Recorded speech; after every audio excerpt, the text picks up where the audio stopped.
భూమిని తీసుకొని వచ్చి దారాదత్తం చేస్తే దీని మీద పెద్ద ఎత్తున దేశవ్యాప్తంగా రాష్ట్ర వ్యాప్తంగా చర్చ జరుగుతూ ఉంటే ఇప్పటికీ కూడా ప్రభుత్వం ఎందుకు స్పందించట్లేదు, ఎందుకు సమాధానం చెప్పట్లేదు, దీని వెనకాతల ఎవరున్నారు, లేదా మౌనం అంగీకారంగా భావించమంటారా రాష్ట్ర ప్రజల్ని అని చెప్పి ఈ సందర్భంగా కోరుతా ఉన్నా. అంటే ఈరోజు ప్రతిపక్షంగా మేము చేసి చూపిస్తున్నటువంటి ఆధారాలు,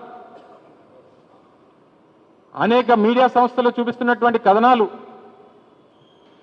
ఇందులో మరి ముఖ్యంగా ప్రముఖంగా వైర్ అనేటువంటి సంస్థ ఒక మ్యాగజైన్, ఏదైతే డిజిటల్ మ్యాగజైన్ ఉందో, చాలా పెద్ద ఎత్తున దీని మీద కసరత్తు చేసి ఒక ఇన్వెస్టిగేటివ్ జర్నలిజం ఈ సంస్థకు సంబంధించినటువంటి చేసి పూర్తిగా ఆధారాలతో సహా అన్ని కూడా దేశం ముందు పెట్టింది. నేరుగా ఈ రాష్ట్ర ముఖ్యమంత్రిని ప్రశ్నించింది. దీనికి తగ్గ సమాధానం చెప్పమని చెప్పి కోరుతా ఉంది.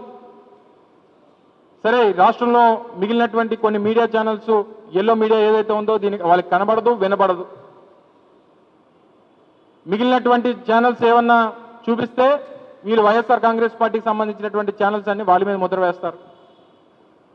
మరి ఒక జాతీయ మ్యాగజైన్ అయినటువంటి వైర్ లాంటి ఒక అంతర్జాతీయ ఇది ఉన్నటువంటి సంస్థ, గుర్తింపు ఉన్నటువంటి సంస్థ, అటువంటి సంస్థ ఈరోజు ప్రత్యేకంగా దీని మీద కథనాలు నడుపుతూ ఉంటే ఎందుకు సమాధానాలు చెప్పలేనటువంటి పరిస్థితిలో ఉన్నారు? ప్రభుత్వం ఎందుకు స్పందించట్లేదు? సంబంధించినటువంటి శాఖ మంత్రి ఎందుకు స్పందించట్లేదు? సంబంధించినటువంటి అధికారులు ఎందుకు స్పందించట్లేదు? అంటే విశాఖపట్నంలో ఉన్నటువంటి భూములు ఏ రకంగానైనా దోచేసుకుందాం, ఎవరో అడిగేవాడు ఉండడు, ఎవరికి సమాధానం చెప్పాల్సినటువంటి అవసరం లేదని చెప్పి ఏదైనా ఒక విధానాన్ని తీసుకున్నారా?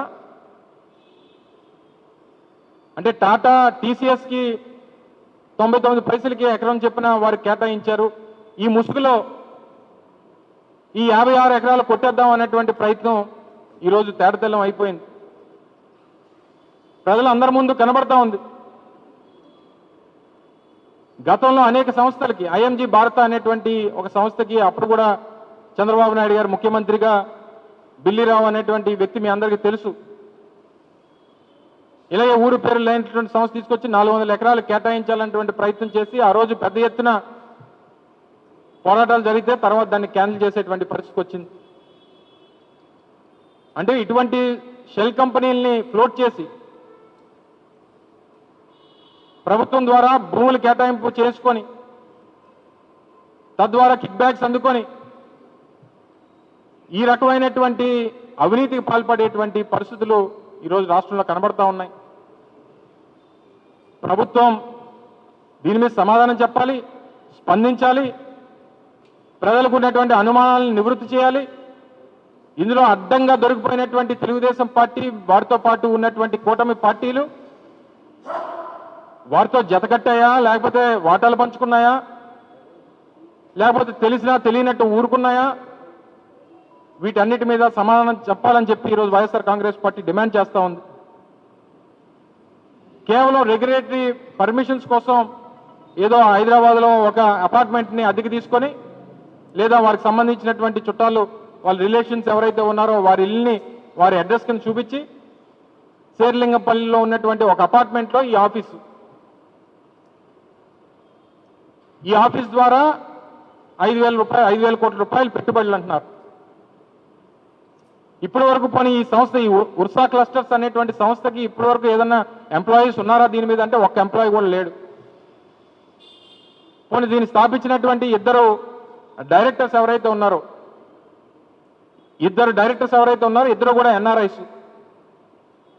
ఆ ఇద్దరు ఎన్ఆర్ఐస్ కూడా వారి గతంలో ఇటువంటి ప్రాజెక్టులు చేసినటువంటి అనుభవం లేదు. డేటా సెంటర్ని ఎస్టాబ్లిష్ చేస్తామని చెప్పి ఏదైతే వారు ముందుకు వచ్చారో, గతంలో వారు ఏదైనా 50 కోట్లు, 100 కోట్లు, ఒక 500 కోట్ల రూపాయలు ప్రాజెక్ట్ చేసినటువంటి అనుభవం ఉందంటే అది లేదు. మరి ఏ ప్రాతిపదికన వీళ్ళకి 56 ఎకరాలు ఒక డేటా సెంటర్ ఎస్టాబ్లిష్ చేస్తామని చెప్పి ముందుకు వస్తే ఏ ప్రాతిపదికన ప్రభుత్వం ఇచ్చిందో అనేటువంటి దానికి సమాధానం చెప్పాలి. ముఖ్యంగా ఒక ప్రొసీజర్, ఎందుకంటే గతంలో నేను కూడా ఇండస్ట్రీస్కి, ఐటీకి మంత్రిగా పనిచేస్తా. రాష్ట్రంలో ప్రభుత్వం ఏదైనా భూములు కేటాయించేటువంటి క్రమంలో ఒక సంస్థ ఏదైనా ప్రభుత్వం దగ్గరికి వచ్చి ఒక ప్రపోజల్ పట్టుకొచ్చినప్పుడు ఆ ప్రపోజల్ని సంబంధించినటువంటి శాఖ అధికారులు, ఇండస్ట్రీస్ డిపార్ట్మెంట్ అయితే డైరెక్టర్ ఇండస్ట్రీస్, ప్రిన్సిపల్ సెక్రటరీ, లేదా మా ఏపీఐసికి ఉన్నటువంటి కమిషనరో లేకపోతే ఎండిఓ, ఏపీఐసి ఎండిఓ, వీరందరూ కూడా దాని మీద వెట్టింగ్ చేసి ప్రపోజల్స్ అనేటువంటి పెడతారు. అలాగే ఐటీ డిపార్ట్మెంట్కి సంబంధించినటువంటి సెక్రటరీ, ఐటీ సెక్రటరీ కానీ లేదా అందులో ఉన్నటువంటి డైరెక్టర్స్ కానీ వాళ్ళు వెట్టింగ్ చేసి వాళ్ళు ప్రపోజల్స్ ప్రభుత్వం మీద తీసుకొని వస్తారు. తరువాత ఎస్ఐపిసి అనేటువంటి స్టేట్ ఇన్వెస్ట్మెంట్ ప్రమోషన్ కమిటీ అనేటువంటి ఒక కమిటీ, డైరెక్టర్ ఇండస్ట్రీస్ దాని కన్వీనర్గా ఉంటారు, చీఫ్ సెక్రటరీ దాన్ని హెడ్ చేస్తారు. దాదాపు 10-12 మంది సీనియర్ ఐఏఎస్ అధికారులు ఆ కమిటీలో ఉంటారు.